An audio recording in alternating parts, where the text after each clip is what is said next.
باپ کے ساتھ، اب تم بچے ہو، ماں باپ کے ساتھ کیا کرنا ہے؟ میرے نبی فرما رہے ہیں کاش میری ماں زندہ ہوتی اور میں عشاء کی نماز پڑھا رہا ہوتا، سورۃ فاتحہ شروع کی ہوتی اور میرے گھر سے میرے ماں کہتی بیٹا محمد، تو میں ماں کے لیے نماز توڑ دیتی۔ ماں کو تو دیکھا ہے نا، باپ تو دیکھا نہیں۔ باپ تو ماں کے پیٹ میں تھے، اللہ نے بلا لیا۔ ماں کو 6 سال دیکھا ہے، اور آپ مدینہ سے مکہ آ رہے تھے ماں کے ساتھ، راستے میں ایک جگہ تھی ابوا، مدینے سے 2 دن 2 رات کا فاصلہ ہے۔ میرے نبی کی ماں کی عمر ہے 25 سال، اور کالے پہاڑ ہیں۔ میری زندگی سفروں میں گزری، جس سفر میں میں سب سے زیادہ تڑپا وہ میرے نبی کی والدہ کی قبر کی زیارت تھی۔ اوہ، میں نے چاروں طرف سر اٹھا کے دیکھا، کالے پہاڑ، اثر ڈھل چکی تھی، سورج پیلا پڑ چکا تھا، ویرانہ وحشت۔ 1400 سال پہلے کیسی ویرانی ہوگی، جب سن 2000 کی بتا رہا ہوں، ایسا ویرانہ کہ دل ڈر رہا تھا۔ ایک گائیڈ کے ذریعے سے ہم پہنچے تھے، اور میں 14 صدی پیچھے دیکھ رہا تھا کہ اچانک حضرت آمنہ کو ہارٹ اٹیک ہوا، اور وہ ایسے بے قرار ہو کر کبھی یوں ہوتی ہیں کبھی یوں ہوتی ہیں۔ میرے نبی کی گھبراہٹ سے آوازیں نکل رہی، وہ ماں کو خوفناک آنکھوں سے دیکھ رہے ہیں، ڈری آنکھوں سے دیکھ رہے ہیں، ڈری آنکھوں سے، اور وہ ماں ماں پکارتے ہیں، آواز نہیں، آواز نہیں، بولا نہیں جا رہا۔ بجھتی شمع بھڑکتی ہے تو آخری زور لگا کے چند بول بولے، کلو حی میت و کلو جدید بال۔ بیٹا، ہر زندہ نے مرنا ہے، ہر جوانی نے ڈھلنا ہے، پر مجھے لگتا ہے کہ میرا جوانی میں ہی وقت آ گیا ہے۔ وَلَقَدْ وَلَدْتُ طُہْرًا، لیکن میں ایک بچہ چھوڑ کے جا رہی ہوں جو سارے عالم کو پاک کر دے گا۔ اور میری نبی کی والدہ کی آنکھیں بند ہو، آپ اتنا تڑپے ہیں وہاں کہ کوئی دلاسا دینے والا کوئی نہیں، کوئی تسلی دینے والا کوئی نہیں۔ ایک نوکرانی تھی ام ایمن، اس سے کوئی تسلی نہیں مل رہی، اور آپ بے قرار ہو رہے ہیں۔ انہوں نے پتھر جوڑ کے آپ کی قبر بنائی، اور وہ پہاڑ ہے اتنا ہی اونچا ہے جتنا یہ ہے، اتنا ہی اونچا ہے، تو اس سے نیچے اترے ہیں تو آپ نے ہاتھ چھڑایا اور دوڑ لگائی اور پھر اوپر چڑھ گئے۔ 6 سال کی 6 سال۔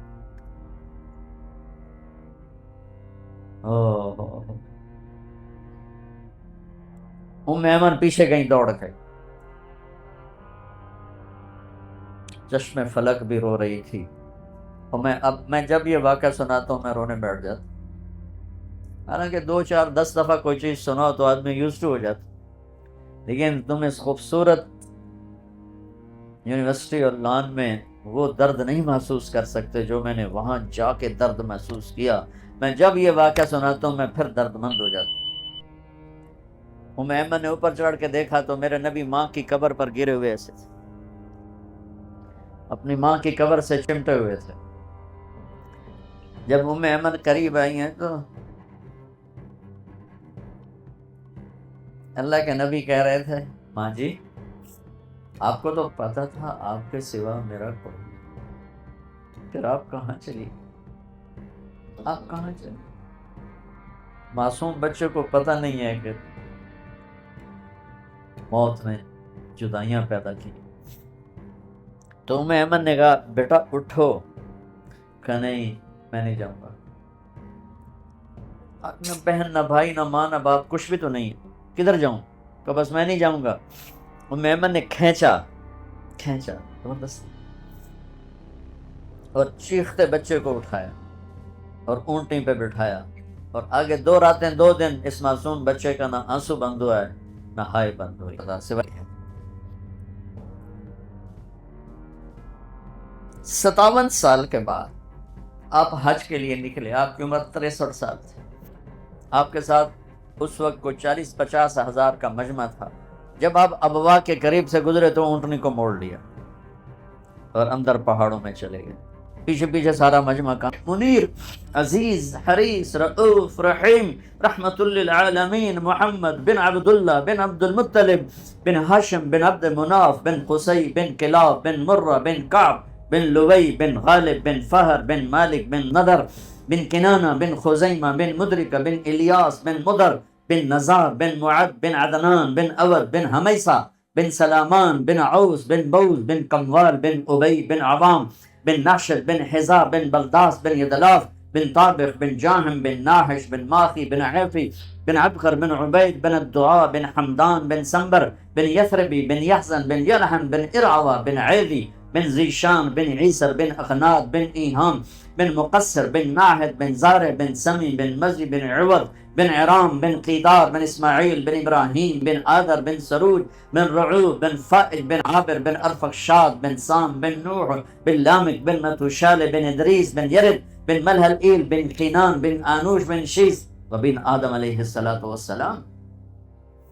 اتنے عظیم نبی جن کا نسب آدم علیہ السلام تک محفوظ ہو. ساڑھی چوتھی پیڑھی تو بات سنو پتہ ہے کوئی نہیں کون ہے.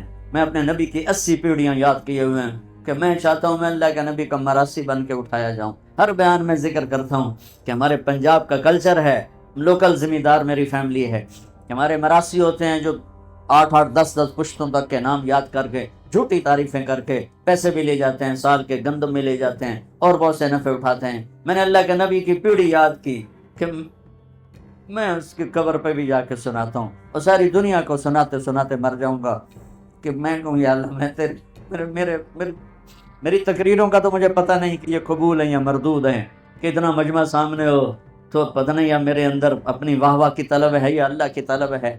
لیکن اللہ کے رسول کا میں مراسی قبول ہو گیا تو پھر انشاءاللہ ہر بڑا سردار اپنے مراسی پہ ہاتھ رکھتا ہے. تو اگر میرے نبی نے میرے میراث پونے کو قبول کر لیا تو میرا کام بن جائے گا.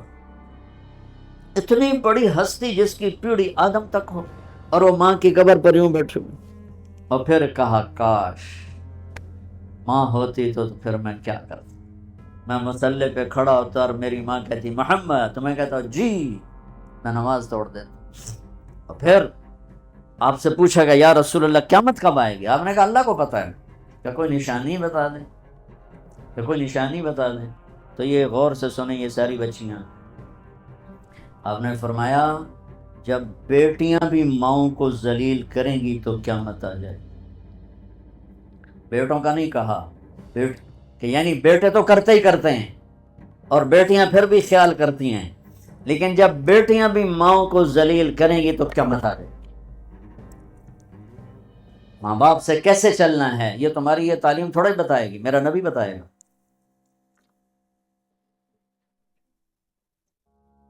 بہن بھائیوں کے ساتھ کیسے چلنا ہے یہ تعلیم تھوڑے بتائے گی, تو میرا نبی بتائے. میرے نبی کے در سے یہ خزانہ ملتا ہے کہ آپ ایک اچھے انسان نظر آؤ. یہ خزانہ در مصطفیٰ سے ملتا ہے اور کہیں سے نہیں ملتا. تو اللہ مجھ سے کیا چاہتا ہے؟ محمد الرسول اللہ. اللہ کیا کہتا ہے؟ پوچھو محمد الرسول اللہ. کس چیز سے روکتا ہے؟ پوچھو محمد الرسول اللہ سے. کیا کہنا ہے؟ پوچھو محمد الرسول اللہ سے. ماں سے کیسا تعلق ہو, باپ سے کیسا تعلق ہو, بیوی سے, خامد سے, بچوں سے, استاد سے, بڑے سے, چھوٹے سے. یہ علم یونیورسٹیوں میں نہیں پڑھایا جاتا. میں ایک انسان بنوں یہ علم صرف میرے نبی کے دروازے سے ملتا ہے, میرے نبی کے در سے ملتا ہے, جن کو اللہ نے علم کی انتہا دے دی کہ اپنا آپ ہی دکھا دیا. باقی علم تو پیچھے رہ گئے, اللہ نے اپنا آپ ہی ظاہر فرما دیا, اپنا آپ ہی دکھا دیا. تو پیچھے چاند کے 2 ٹکڑے کر دیے, بڑی چھوٹی بات ہے. اور پتھروں سے پانی نکل آیا, انگلیوں سے پانی نکل آیا, یہ بڑی چھوٹی بات ہے. زمین سکڑ گئی, سمٹ گئی, معراج پہ چلے گئے, ہاں, اور اپنے اللہ کو دیکھو, سبحان اللہ سبحان اللہ. پھر وہاں سے علم لے کر آئے. یہ ہے میرے نبی کی عالی پرواز, شاندار پرواز, کہ آپ جو بولتے ہیں سچ بولتے ہیں, جو فرماتے ہیں سچ فرماتے ہیں. میرا نبی فرما رہا ہے جھوٹ ذلت ہے اور سچائی عزت ہے. تو اللہ نے ہمارے اوپر کرم کیا, ہمیں اللہ نے ایمان بن مانگے دیا. ایمان کے بعد جو سب سے بڑی دولت اللہ نے رکھی وہ نماز, جس کو میرے نبی نے دنیا سے جاتے ہوئے کہا تھا الصلاۃ الصلاۃ الصلاۃ.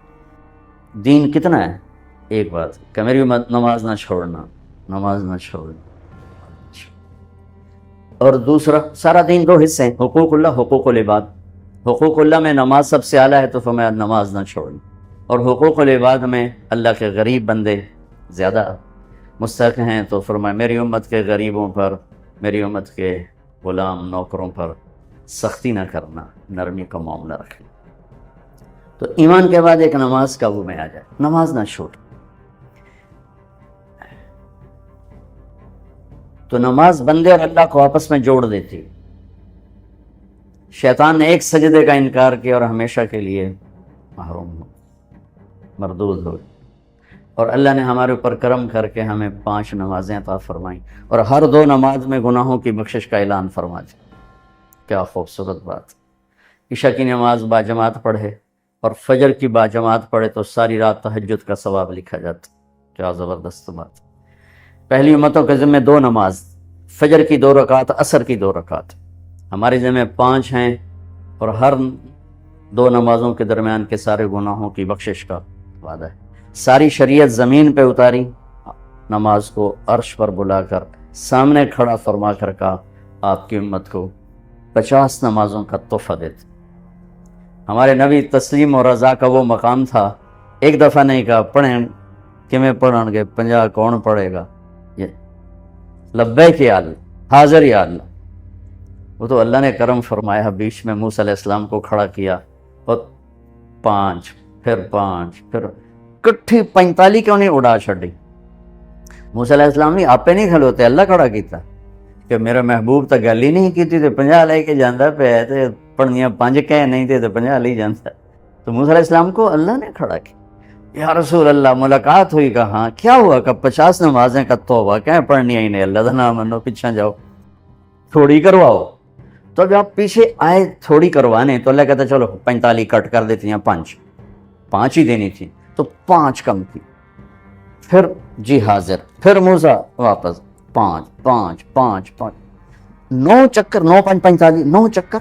اگرچہ 1 سیکنڈ میں پہنچ رہے تھے لیکن چھٹے آسمان سے سدرۃ المنتہا لاکھوں کروڑوں اربوں سال کا سفر بنتا ہے اگر ہم اپنے پاؤں سے چلیں. میرے نبی کے لیے کوئی مسئلہ نہیں تھا لیکن سفر تو تھا. اور جب 5 رہ گئے تو موسیٰ علیہ السلام نے پھر عرض کی یا رسول اللہ ایک باری ہور جاؤ. تو فرمایا 5 کٹ دیاں پہ یہ 5 بھی اٹھ گیا تو میری امت دے پلے کی رہ گیا. اچھا پھر ٹھیک ہے، میری امت پہ 2 نمازیں فرض تھیں انہوں نے کوئی نہ پڑھی، انہیں بھی 5 کوئی نہیں پڑھنی ہے جو ویکھ لو ایسے. تو بھائیو، ایمان کے بعد نماز ایک ایسا فریضہ ہے. روزہ ٹھیک ہے بیمار ہو چھڑ دے، مسافر ہو چھڑ دے. چھڑنے کا مطلب ہے بعد میں رکھ لو، بعد میں نہیں رکھ سکتے ہو چلو بالکل ہی معاف. زکوٰۃ مالدار پر ہے، غریب پر نہیں. حج مالدار بھی ہو صحت مند بھی ہو تب ہے، ورنہ مالدار پر بھی کوئی نہیں. صرف نماز ایسی ہے جیسے ہمیں نماز نہیں چھوڑ سکتے، نماز نہیں چھوڑ سکتے ہر حال میں پڑھنے. جیسے میرے نبی کے نواسے نے کربلا میں پڑھ کے دکھائی اور ساری دنیا کے انسانوں کے لیے دروازہ بند کر دے جی کیویں پڑھیے تے پڑھی نہیں جاندی، کیویں پڑھیے تے پڑھی نہیں جاندی، دروازہ بند کر دے. انسانی تاریخ میں ایسا واقعہ نہ ہوا، نہ ہوگا، نہ آئے گا. نہ ایسا پاکیزہ خون ہوگا کسی کے پاس، اور نہ ایسے وہ زمین کو سیراب کرے گا. اور اس شدت کی گھڑی میں نماز کا سورج کو سورج پہ نظر ہے، نماز کا ٹائم تو نہیں آ گیا، نماز کا ٹائم تو نہیں آ گیا. ہو یا سورج ڈھلا، اشارہ کیا زہیر جھنڈا بردار رائٹ سائڈ، شمر سے کہو نماز پڑھنے. انہیں آگے بڑھ کے تھوڑا بات کی. شمر نے کہا کہ نماز پڑھنے کی کوئی گنجائش نہیں، ہماری تلوار چلے. تو انہوں نے آ کے عرض کیا کہ نماز کی کوئی گنجائش. تو فرماتے چلو ٹھیک ہے ہم اللہ کو لے جا رہے ہیں، ان کڑی پڑھ نہیں، چلو اللہ اکبر چلنے ہیں. اللہ کی قسم اگر میرے نبی کے نواسے نماز نہ پڑھتے تو کوئی فرق نہیں، ان کی ذات پہ کوئی فرق نہیں تھا. ان کو جنت کربلا کی وجہ سے نہیں مل رہی، نہ شہادت کی وجہ سے مل رہی. وہ تو ماں کا دودھ پیتے تھے اور میرے نبی نے کہہ دیا تھا حسن اور حسین جنت کے نوجوانوں کے سردار، تو ان کو اس وقت مل گیا تھا یہ سارا ٹائٹل. امت کے لیے پیغام ادھورا چلا جاتا ہے، چھڈی بھی جا سکتی ہے. امت کے لیے پیغام ادھورا چھوڑی بھی جا سکتی. نہیں نماز نہیں چھوٹے گی، کہ آدھے جنگ کرو آدھے نماز پڑھو. آدھوں کو جنگ پہ کھڑا کیا اور آدھوں کو لے کے نماز پڑھی. پھر ان کو جنگ پہ کھڑا کیا اور دوسروں کو نماز پڑھائی، اور عصر سے پہلے سب کے سر کٹ کے نیزوں پہ چڑھ. تو روزہ بیمار ہو چھوڑ دو. ایسے بیماروں کے نہیں ہی رکھ سکتے چلو بالکل ہی معاف کر دیتے. نماز نہیں معاف ہو سکتی. تو بھائیو اس خوبصورت زندگی تک جانے کے لیے ایمان کے بعد نماز ایک دولت، فرائض، اس کے بعد 3 کام کر لیں معاشرتی زندگی میں تو انشاءاللہ موٹر وے ہے جنت کا راستہ. صرف 3. ایک، سچ بولے، زندگی میں سچائی ہو، جھوٹ نہ بولے، نہ لین دین میں نہ کام میں. میرے نبی نے سے پوچھا گیا یا رسول اللہ مسلمان بزدل ہو سکتا؟ کہا ہو سکتا ہے. بخیل ہو سکتا؟ کہا ہو سکتا ہے. جھوٹ بول سکتا؟ کہ نہیں، جھوٹ نہیں بول سکتا، جھوٹ نہیں بول سکتا. تو ایک ہم سچ بولنے والے بنے. دوسرا، دیانتداری ہو، کسی کو دھوکہ نہ دے. امانت اور دیانت، کسی کو دھوکہ نہ دیا جائے. میرے نبی نے فرمایا یتبع المؤمن علی الخصال کلھا، میرا ایک امتی ہر گناہ کر سکتا. بندہ جو ہے پتھر تو نہیں، فرشتہ بھی نہیں، بندہ ہے، کر سکتا ہے. میرا امتی ہر گناہ کر سکتا ہے، 2 نہیں کرے گا، 2 نہیں کرے گا. ایک جھوٹ کبھی نہیں بولے گا، ایک دھوکہ کبھی نہیں دے گا. الا الکذب والخیانہ، یتبع المؤمن علی الخصال کلھا الا الکذب والخیانہ. میرا امتی ہر گناہ کر سکتا ہے، 2 نہیں کر سکتا. ایک جھوٹ کبھی نہیں بول سکتا، ایک دھوکہ کبھی نہیں دے سکتا. تو ساری زندگی کا حسن سمٹ کر اگر کوئی مجھ سے پوچھے مولانا صاحب اسلام کو 2 لفظوں میں بتاؤ، کیڈا وڈا اسلام، 3 سپارے، 10 لکھ حدیثاں، 2 لفظاں اکٹھا کرا، مولانا صاحب 2 لفظوں میں بتاؤ اسلام، تو میرے پاس 2 لفظ ہیں، سچائی اور امانت داری. یہ وہ 2 لفظ ہیں جس سے اللہ نے اپنے حبیب کو ہائی لائٹ کیا، الصادق الامین. آپ کو معلوم ہے ہمارے نبی کو مکہ میں نبوت کے اعلان سے پہلے کہا جاتا تھا الصادق الامین، چونکہ سارا اسلام ان 2 چیزوں میں آ جاتا. اسلام کی تو ایک شکل ہے، کفر کی بے شمار شکلیں ہیں. اگر ساری دنیا کے کفر کو 2 لفظوں میں بتانا چاہوں تو میرے پاس اس کے بھی 2 لفظ ہیں، ایک جھوٹ اور ایک دھوکہ. ایک جھوٹ اور ایک دھوکہ. اور میری بدقسمتی ہے کہ میرا دیس جھوٹ میں ڈوب چکا اور دھوکے میں ڈوب چکا. سچے کو ڈھونڈنے نکلو تو بال سفید ہو جائیں گے، شاید ہی کوئی سچا ملے. اکھیاں تھک تھک کے گر جائیں گی، شاید ہی کوئی دیانتدار ملے. فیصل آباد کا بازار ہو یا کراچی سے لے کر سکردو تک کا بازار ہو، جھوٹ کے سوا کچھ نظر نہیں آتا، دھوکے کے سوا کچھ نظر نہیں آتا. میرے نبی وضو فرما رہے تھے، وضو تو صحابہ وضو کا پانی نیچے سے لے رہے تھے، کوئی پی رہا ہے، کوئی منہ پہ مل رہا ہے. تو آپ نے فرمایا ایسا کیوں کر رہے ہو؟ ما یحملکم علی ھذا، یہ ایسا کیوں کر رہے ہو؟ تو ان کا حبا للہ ولرسولہ، اللہ اس کے رسول کی محبت میں کر رہے ہیں. تو میری بات توجہ سے سنیں. آپ نے فرمایا میں بتاؤں اللہ رسول سے محبت کرنے والا کون ہوتا ہے، اور میں بتاؤں جس سے اللہ اس کا رسول بھی پیار کرتے ہیں. جان بہن کی بات کر دی کہ تمہیں بتاؤں کہ اللہ رسول سے پیار کرنے والا ہے کون، کہ جس سے اللہ اس کا رسول بھی پیار کرتے ہیں. دعا پاسو حل کر چھڑی کہ یا رسول اللہ. ضرور. فرمایا فَلْيَصْدُقِ الْحَدِيثَ إِذَا حَدَّثَ، اللہ اس کے رسول کی بارگاہ میں اس کا پیار سکہ بند ہے جو جب بولے سچ بولے، جھوٹ نہ بولے. پہلے ہی کلی اڑ گئی اپنی. تو فَلْيَصْدُقِ الْحَدِيثَ إِذَا حَدَّثَ، سچ بولے جھوٹ نہ بولے. فَلْيُؤَدِّ الْأَمَانَةَ إِذَا تُؤْمِنَ، کبھی دھوکہ نہ دے، کبھی دھوکہ نہ دے، کبھی بددیانتی نہ کرے، ہمیشہ دیانتداری سے کام کرے. فَلْيُحْسِنْ جِوَارَ مَنْ جَاوَرَهُ، پڑوسی کوئی ہو، برا ہو اچھا ہو، مسلم ہو کافر ہو، اس کے ساتھ اچھا سلوک کرے. 3 نشانیاں ہیں، مجھ میں آ جائیں، آپ میں آ جائیں، مستورات میں آ جائیں. اس سے اللہ اس کا رسول پیار کرے گا اور اس کا پیار بھی معتبر ہوگا اللہ اس کے رسول کی بارگاہ. تو 24 گھنٹے کی زندگی اگر میری دین بن جائے، 3 باتیں ہیں، سچائی، دیانتداری اور انصاف، عدل. جس معاشرے میں ظلم پھیلتا ہے انہیں کوئی نہیں بچا سکتا. یہ 3 کام جس معاشرے میں پھیلیں گے، جھوٹ، بددیانتی اور ظلم اس معاشرے کو ہلاک ہونے سے کوئی نہیں بچا سکتا۔ جس معاشرے میں 3 خوبیاں پھیل گئیں، سچائی، دیانتداری اور انصاف، اس معاشرے کو ہلاک کوئی نہیں کر سکتا۔ یہ معاشرہ ضرور کامیاب ہوگا۔ اگر غیر مسلم ہے تو دنیا میں عزت سے رہے گا، اور آخرت میں تو ایمان پر ہی فیصلہ ہے۔ اور اگر مسلمان ہے تو دنیا میں بھی عزت پائے گا، آخرت میں بھی عزت پائے گا۔